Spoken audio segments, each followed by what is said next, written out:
So now we'll go and implement the simple linear regression model, right? So what I'm going to do is I'm just going to extract some data from, we have already been using the empty cars data pack, right? So I'm just going to use that because I don't have the data which is shown on the screen, but then we can correlate later on, right? So what we'll do is we'll just go ahead and do that. So I'm saying, let's say data empty cars. So that's the data summary empty cars. That's the data. Now in this case, miles per gallon is an important variable for me to do my modeling. So I am doing a simple linear regression model first. So how do I do it? I say model allocation sign. Model is just a namespace which I'm using to store my model output, and I'm saying lm, and in that I'm passing what I want to pass as mpg tilde, and I'm saying let me do it on, say, displacement.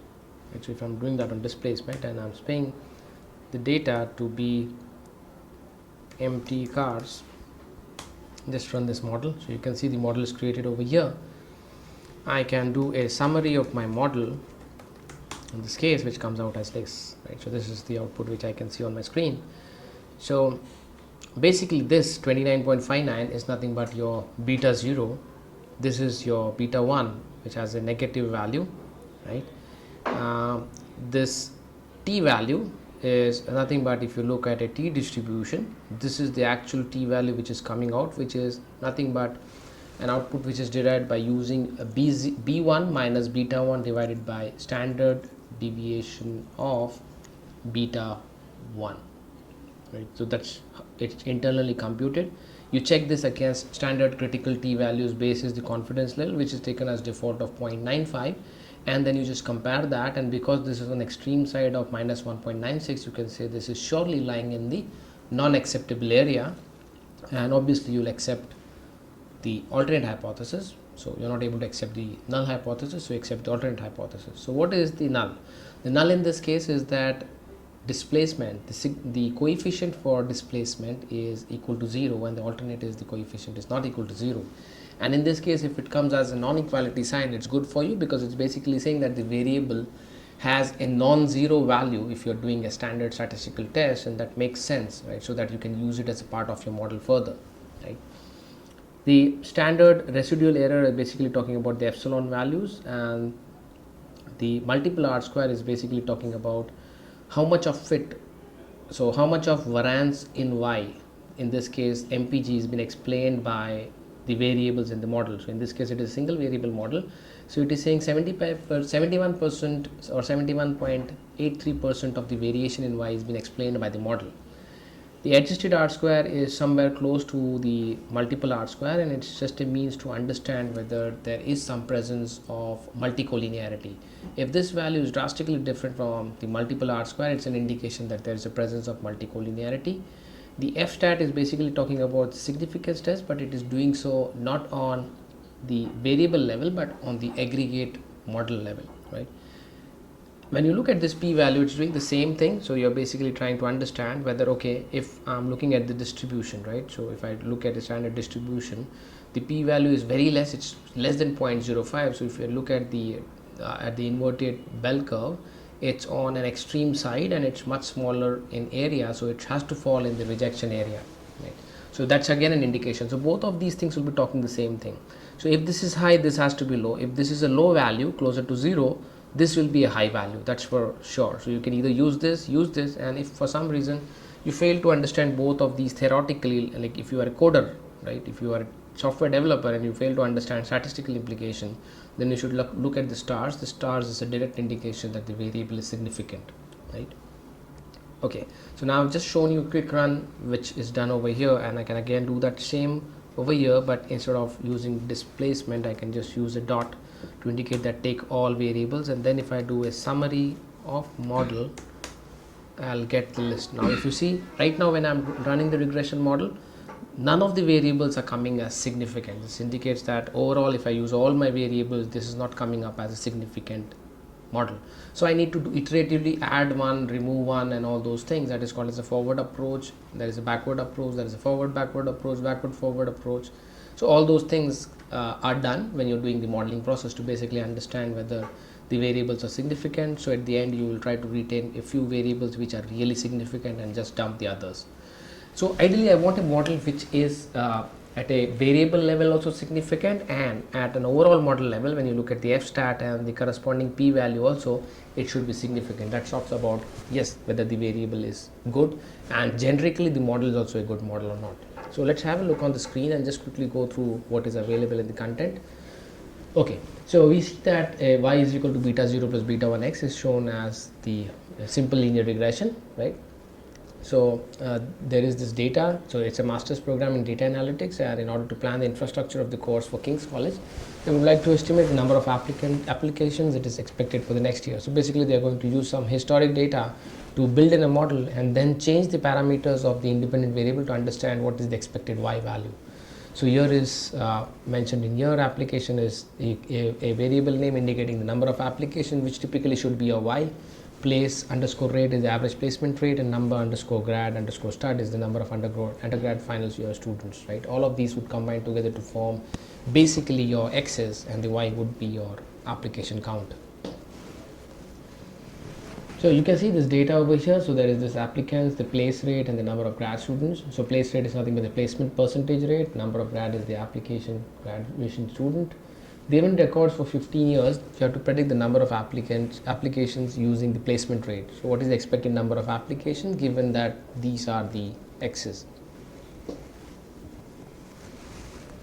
So linear regression, which is single predictor. So you just read the data into your data file. So we have just done that with the empty cars. You can just read it as a CSV file and then do the linear regression model, and you will get a summary output as you have done in this case when we have used summary bracket model, right? So if you want, you can just go online also and extract some data from some of the websites which are available, and at another time you can practice all these things. So typically this is the output which you have seen on the screen also when we're doing it. Now you can just understand what this means, right? So we have gone through this once. Let's understand this from the content perspective. So in this case, the final output is that application is equal to 13117 plus minus 158 into placement rate, right? So these are the values. So if somebody gives you the placement rate, you plug in that value in that model and you get the number of applications. So in this case, if you plug in the placement rate as 70%, that is 0.7, then the applications which you would be expecting is 13006. So just round it to 13007 or 006, so just rounding off. Now the output, so what you are seeing at number 1 is the intercept, which we have already discussed. The placement rate is the coefficient or the slope for the place underscore rate variable. 2 is the standard error, indicating how far can we deviate from the estimated value. T value is nothing but the critical value. I'm sorry, not the critical value, but the actual value which is coming out from the model. The critical T value depends upon your confidence level. So it could be a plus minus 1.96, plus minus 1.68 or something like that. The probability value is the p value of being greater than the absolute critical t value. So that is very small. As we had shared over there also, these two things will talk opposite to each other. So one will be high and the other will be low, and which is good for us, right? So you expect a very high t value and you expect a very low p value. And if you don't understand that, you can just have a reference of the stars. So a single star makes it significant, a double star makes it more significant, and triple star indicates it's almost close to 0. That means it's very significant. So you want a model wherein all the variables are also significant and also the overall model is significant, right? So let's go on the next screen and then we'll have a quick look at the descriptions about all these things which we have already covered. Right, so 1 is the intercept, which we have already covered. 2 represents the average distance between the observed values fall from the regression line. So it conveniently tells you how wrong the regression model is on average using the units of the response variable. Smaller values are better because it indicates that the observations are closer to the fitted values. T statistics is just the estimated coefficient divided by its own standard deviation. That is what we said in the beginning, right? So T stat is equal to B1 minus beta 1 divided by the standard error, so standard deviation of B1 itself.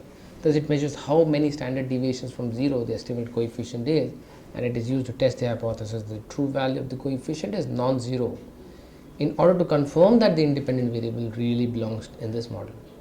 The p-value is the probability of observing a t statistic that is larger or larger in magnitude given the null hypothesis that the true coefficient value is 0. If the p-value is greater than 0.05, which usually occurs roughly when the t-stat is less than 2, in absolute value, this means that the coefficient may be only accidentally significant, right? So we expect the p-value should always be less than 0.05 to be sure that it's not happening accidentally. And since x1 is a continuous variable, b1 is basically representing the slope, right? That means if you're computing two values of y and the reference x values in the denominator, so y2 minus y1 divided by x2 minus x1 is nothing but the slope, indicating the rate at which y changes with reference to x's. Now, the sixth point, that is the residual standard error, is an estimate of the parameter sigma. The assumption is ordinary least square is that residuals are individually described by a Gaussian distribution which is normally distributed, mean 0 and standard deviation sigma, and the sigma relates to the constant variance assumption. So the F-stat tests whether the predictor variable taken together predicts the response variable is above the chance level, because we are more interested in non-random behavior. If it is random, that is not important for us. The eighth point, which is shown on the previous screen, is the coefficient of variation, also known as R square, is used to determine how closer a response model fits or explain the relationship between the independent variables. Basically, an R square which is closer to 1 is good for you. But if an R square really comes to 1, it indicates that there could be some meddling around with the data, or somebody has played with the data, because in real life data you don't get that good of an R square. An R square of above 0.6 or 0.7 is really very good for you. The adjusted R square is the same thing as R square, but adjusted for the complexity of the model. So we always want a simpler model. So as the model becomes complicated, right, we have to make sure that there is some adjustment done, right? So that is what is R square. So it basically tries to account for this by including transformation on the number of parameters in the model. So the residual and the fitted values. So the residual values are basically error values, and the fitted values are basically the predicted values. So you do a comparison of the both, right? So fitted values obtained using the function fitted, and the residual values are obtained using the function resid, right? So if you want to do that, you can do that over here. So in my data, it will be a bit different. In yours, it will be a bit different. So data underscore fitted. Well, you can say data dot frame. In that you can say the model, right? So you're going to pass inside this data where that is the actual data. So in this case it is empty cars, comma. So you're just going to append to that, and you are adding something like fitted dot value. It's not the function you're talking about, you're just giving it a header name, is equal to fitted dot values, or you guys just say fitted and just call the model name. So it is in here as model, and the residual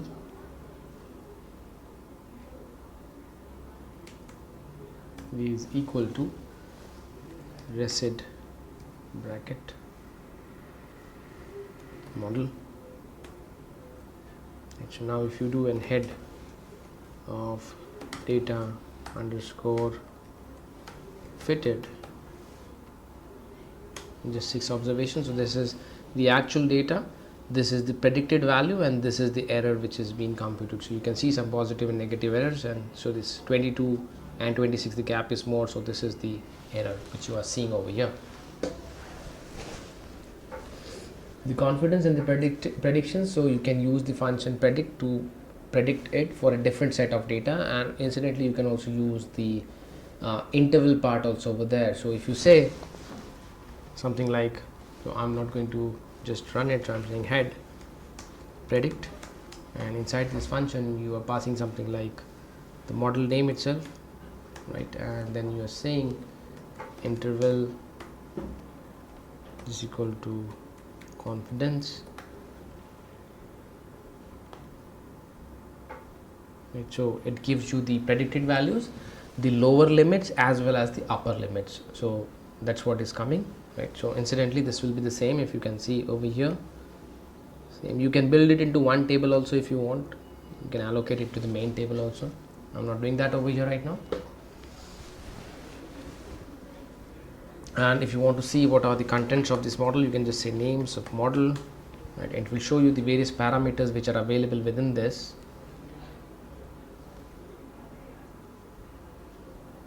Right? So there is coefficients, residuals, effects, ranks, fitted values, assigned, QR, degrees of freedom, levels, call, terms, models, right? So individually you can go on accessing each of these, and that would show you. So say for example, my model name is model, so I can say model dot residuals, so it will show me that. Sorry. Similarly, I can do model dollar terms, it will show me all these things. Model dollar, say coefficients, right? It will show me the coefficients. These are the slopes, right? So if you want to use this further into some other analysis, or maybe you want to integrate this in an Oracle database to just at runtime create some prediction without using R. Once you have created your model, if you want to use this model somewhere else, you can use these values as an equation. So now we'll get into something which is called as multiple linear regression. Although you might see that when I was doing it, I was already doing multiple linear regression because it's quite easy. The only difference is between a single and a multiple variable, right? So let's understand multiple linear regression also from the perspective of diagnostics. So y is equal to beta 0 plus beta 1 x1 plus beta 2 x2 plus beta 3 x3 and so on. So you might add any number of variables, and that becomes a multiple linear regression model.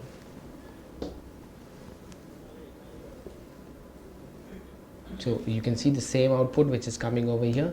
Incidentally, what you want is that every variable should be significant and the overall model diagnostics is also correct, right? That's what you're seeing in the screen also, right? So if I want to do, I can just do a summary of model, which is nothing but, okay, sorry for this, I just wrote summary. Okay, so you can see all these variables are there,